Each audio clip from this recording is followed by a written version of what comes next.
Okay. Good evening and welcome to it. This is Chess and Wine, and now we are speaking to the Chief Arbiter of the Uplands Open Chess Tournament and the Treasurer of the AOC. That is the Arbiters and Organisers Commission of Chess South Africa. That is Mrs. Karen Taljaard. Karen, welcome. Hello, Edie. Thank you. How are you doing today? I'm good. Yeah, no, doing well. It looks like a very busy day, a big tournament at Uplands. Yes, it's nice, it's big, it's the first one for the year, so it's exciting. But besides, okay, let's just try to quickly go into the AOC thing. I mean, with the tournament, we can speak about a lot of things. But now, the AOC, Arbiters and Organisers Commission. Let's start by, how do you get there? How did you get to become the treasurer of the AOC? Okay. So nominations was sent out to the provinces and the regions. I informed Ihlanzeni Chess that I would be interested to stand for a position in the AOC. Yeah, I remember. I submitted my CV and all of that to, as per the email. Mpumalanga Chess, I think, signed it off to say that I'm in good standing. Yes. And then, that's how I was. But why AOC? Why, out of all the commissions that are available in Chess South Africa, would you choose to be involved with the AOC? You know what? I love being an arbiter. Yeah. And I have a passion for growing arbiters and doing a lot for the arbiters in South Africa, because I feel we do have so much more that we can do to be proactive and to get things done, so that's something that I want to do. What do you believe is your role in the AOC, or your role particularly as the treasurer, and the role of the AOC as a body, as a structure? Look, as a body, we look after the arbiters in South Africa, okay, in terms of the regulations, in terms of training, all of that, so that all arbiters fall under our umbrella, I would say.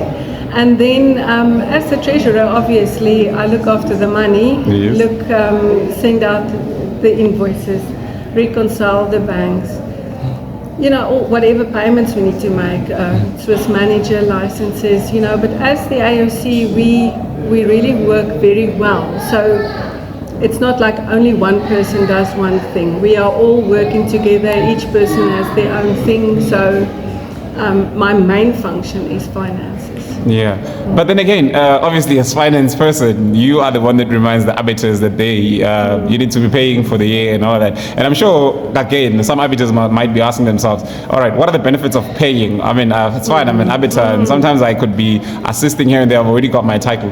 What are the benefits of pay? How does it benefit me as an arbiter to pay that? That's an excellent question. Yeah, because I was also asking that question. What does my 150 Rand bring me? Please. Okay, so look, there's a whole lot of, let's say for instance, we do have expenses, but in terms of, let's say, the pastel program that I'm using, so it all contributes. But at the end of the day, the bulk of the money that we receive will go towards the refresher courses that we are going to roll out.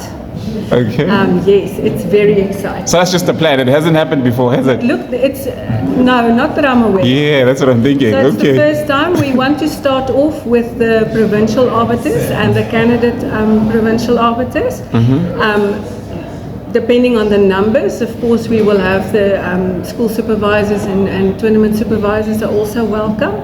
But we want to do refreshers because, some people may have done their PA qualifications so many years ago, and since 2014 the rules have changed 3 times. So did you keep up to date? Yeah. So, but now, it's something that we are planning. It's a big thing. We'll have to have a couple of sessions over weekends, because you can't just say it's over 1 or 2 weekends. We'll probably run it over 6 months. We have lecturers who must do this. And so that is where our money will go in. It will be an online thing so that we can have as many people as possible take part and to just brush up on the laws. And that's the one thing, is the laws of chess that we're going to do, the PA refresher. But the other thing is also, for instance, we are going to do a fair play transfer of knowledge. That's what we're calling it. Okay. Because the new thing is fair play officers. Yeah. That's a new thing. So in the past, the arbiters, it almost, the anti-cheating, it was part of your role, but now it has become something separate, and the fair play officers are also now falling under our umbrella.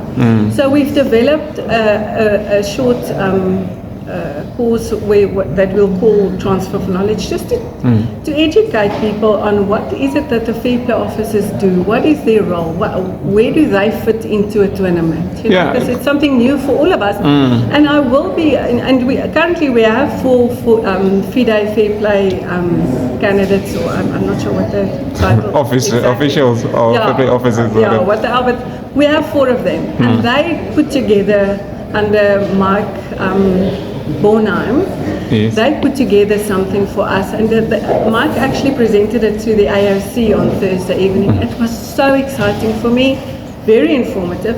I loved it. So I think it's very important that we get all of that out to all the arbiters and organisers. We are also busy working on something for organisers, because not everybody is arbiters, but the organisers also fall under our umbrella. Yes. So to put something together that they can, and all of us can use to organise something from national level, and obviously then down to where we operate here. But again, I just need to have your understanding of it. My thinking of the fair play officers and the role that they play, I just kind of feels like a redundant role that could actually be played by arbiters. Don't you think? Is there something that makes it special? Yes. We all think so. Yeah. Until you hear what they say. Okay, so we're gonna have to wait. I'm telling you. Yeah. They are our eyes and ears when we are on the floor, if I can put it like that. So that they basically operate outside their playing venue.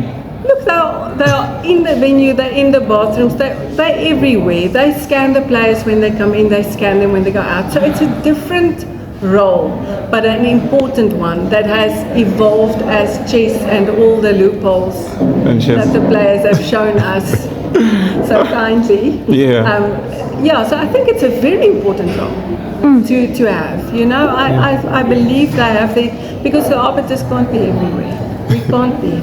It's just not possible, especially on your big tournaments like your Mzansi, like your Moja, and then of course all your national tournaments.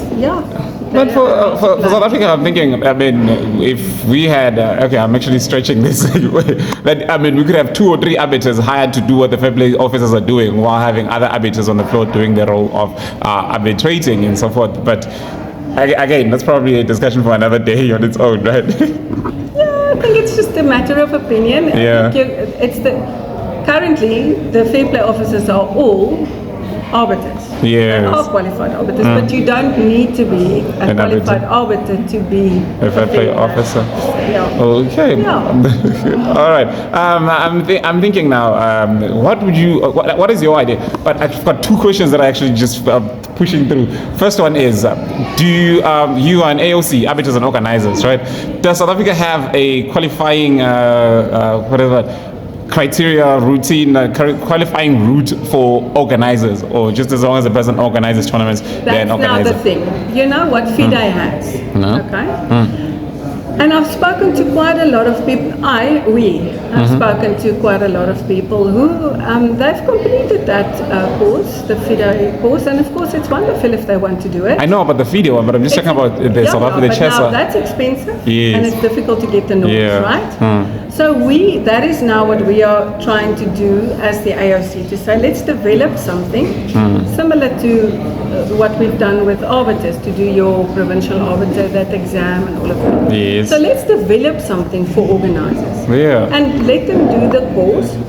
We're not sure, are you going to write an exam or not? That's something that we haven't decided yet. I don't know if it's really necessary. But then at least we can say, Lady Bila has done this course. So you have the background, you've gone through it, you have the knowledge. Basic understandings of what is required. We've transferred knowledge from other people. I mean, personally, can I organize a moja? No. I also need to do that. I think I know what you should do, but I'm sure there is so much that we still need to learn. And that is what this is about, is to transfer that knowledge from the people who know to all of us. Okay. My next To question. get back, that's Yeah. where your 150s go.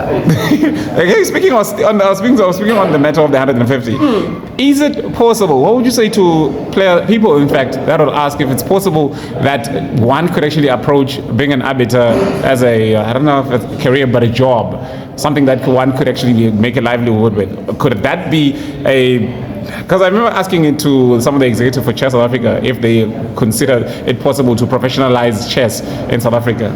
Could we professionalize our chess arbitration? Is it possible, or is it something that people should pick up as a hobby? Just. You know what, Eddie, I know of a few arbiters who does it for a living. They also coach on the side. Yes. You know, I would say, depending on where you are.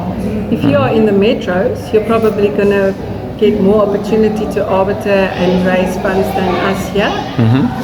So that's the one thing. And also, how much do you need to make a living? Because arguable. if you need 50,000, you're not going to make it, I don't think. But if 5,000 is fine for you. And also, the other side of the coin is, you don't have to wait for people to organize tournaments. As an arbiter, you can do it yourself. You can make your own tournaments, make your own income.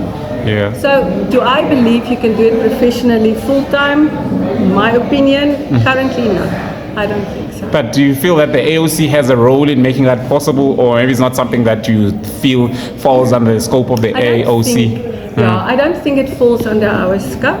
Our scope is more the development of arbiters. Yes. And to ensure that they're on a certain level and to get them qualified and that kind of thing. I would rather say, because it's also important then for regions and clubs and provinces to develop arbiters, to make sure that we have seminars hosted, to make sure that they get opportunity to do norms and so I think it's a collaboration. It's not only under the ambit of the AOC. I think we all have a role to play in developing arbiters in South Africa. Oh, yes. And, sorry, you see now, I lost my question. I'm actually on, where was I? I was actually thinking on blah, blah, blah, blah. That was interrupted. Actually flowing on what you were saying. AOC. Oh yes, sorry, there it is. Yeah, I just wanted to find out, does the AOC have any role in the appointing of arbiters? Say the regional AOC in the appointing of arbiters in the region, the national AOC in the appointing of arbiters nationally for national tournaments, big tournaments. Does it have any role, any say? And yeah. So I can't speak for regions because that's something that I find new. Maybe it's something that was supposed to be there long, I don't know. But I can speak on a national level. It's always been this way, that the organizer of the national, say Chess South Africa has a tournament, or Zanzi has a tournament, there's a tournament, okay. They will ask the AOC to send out the applications. So they give us, we need 30 arbiters and we need so many fair play officers and this is the budget, and we put everything on the application and there the application goes. In the regulations, the current regulations, it is stipulated how many of what must you appoint.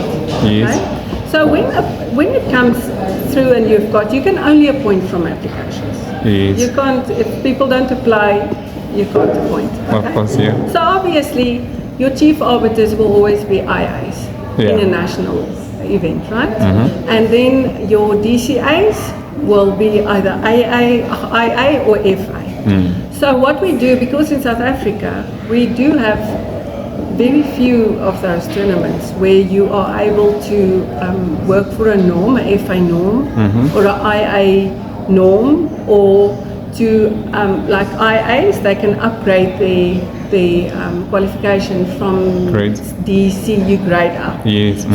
So those are given preference. If there's people who need to work for a FA or an IA norm or to upgrade, they are given preference. Okay. And then you start from there. When you have your senior arbiters, depending on how many section arbiters do they want, how many deputy chiefs do they want, one or two. So it's dependent on that. So you work it down But you will always have space for your senior arbiter, which was formerly known as the national arbiter, and then of course your provincial arbiters to get an opportunity.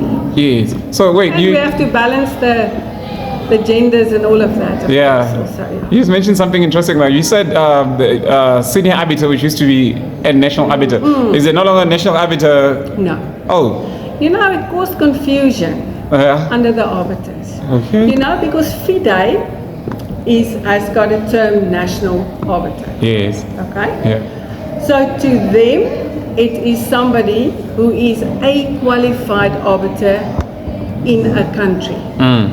Okay, yes. So that to do it can within be a provincial arbiter in their term. Yes, yeah. Now, people in South Africa, we had a title called national arbiter. Now, in our terms, that national arbiter was somebody who has been a provincial arbiter.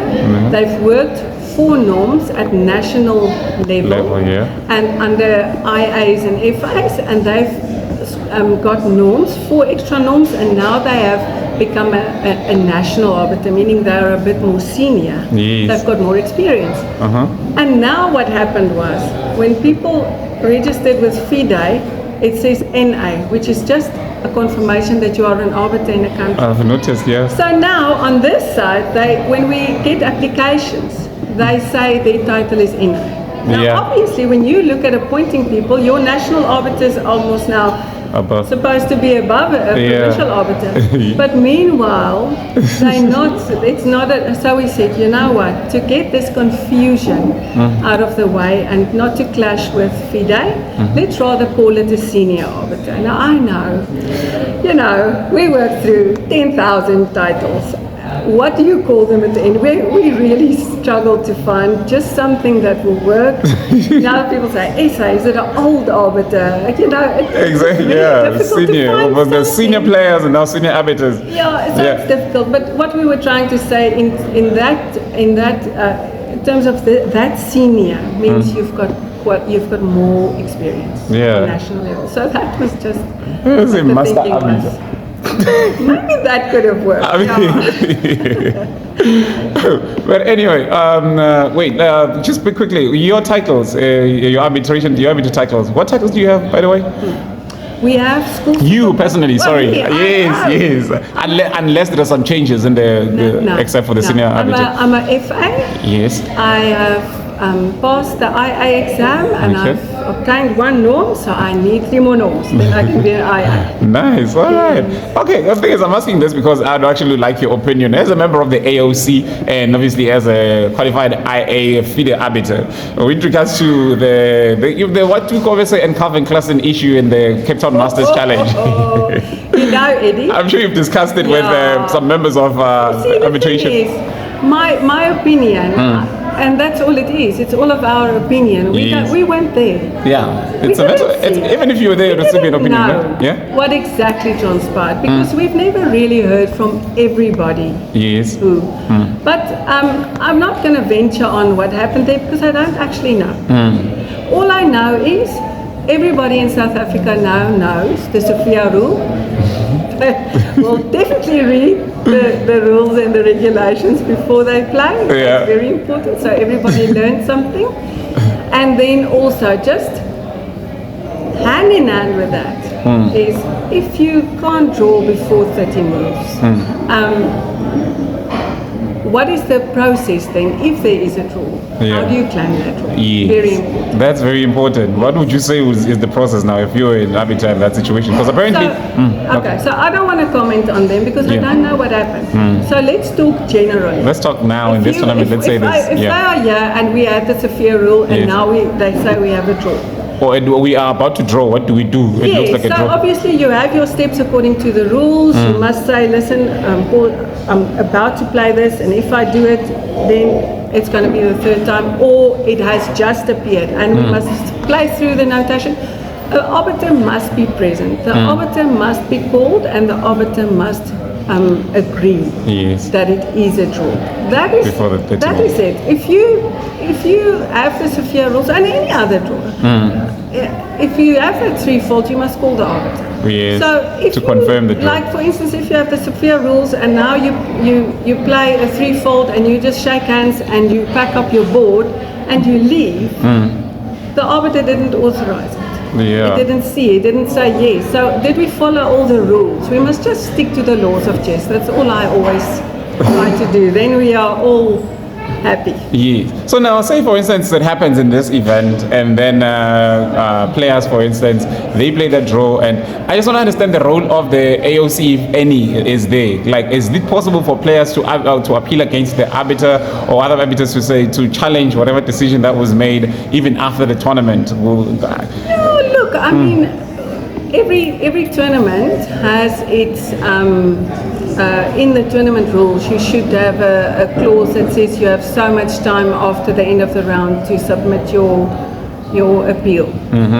And then it goes to the appeal committee, and they will make their ruling, because that's why, you know, any arbiter can make a mistake. Yes. We can, all of us, interpret a rule different, and it's fine. If somebody wants to say, I think you were wrong, write your appeal. Let's go and check my interpretation of the rule, and maybe you're right, and it's fine. We all learn. So that is, I think, the time frame is important. How long you have to appeal, because we can't also now leave it unless you have evidence that somebody was cheating. Yeah. Then of course it's different, because but then it becomes a different part of chessa that comes into this equation. Okay. No, because actually now I'm thinking of. I remember. I don't know if you are aware. Was it the Moja? You remember the Moja event that was held? I think the one before last year's one. I think the previous year, yes, which was held in the mall. Apparently, you know about it. The one that was held in the mall in the parking lot. Yes. So apparently there were some players that actually felt that there were a lot of disturbances, and they ended up losing to lower-rated players. And after losing to those lower-rated players, they pulled out of the tournament and actually vocally apparently said that they were going to report the event to feed it so it doesn't get rated. Is that something that's possible? That could actually be done? That could happen, whether on a national or an international level? You know. Yeah. Yes, my thing. And I also I wasn't there, I don't know. But first of all, I think what's important is that all the players must play under the same conditions. So you can't have some players in a very quiet hall with of the same section, say for instance, playing under air cons and nice, and then the other half is sitting in a parking lot with noise. Yeah. So that's something that I don't know, and I might be wrong, I'm under correction, but I don't know of a rule that says that, of course you want the best conditions for your players. Yeah. And if there's noise, it's not ideal, but will FIDE say we're not going to rate it? I don't think so. I don't think so. Okay. If we go on, I'm going to start picking your brain on many things. But we're on 20 minutes now on this interview, and you have to go back to the. Thank you so much, Karen, for the time. Okay, Thank you. Bye.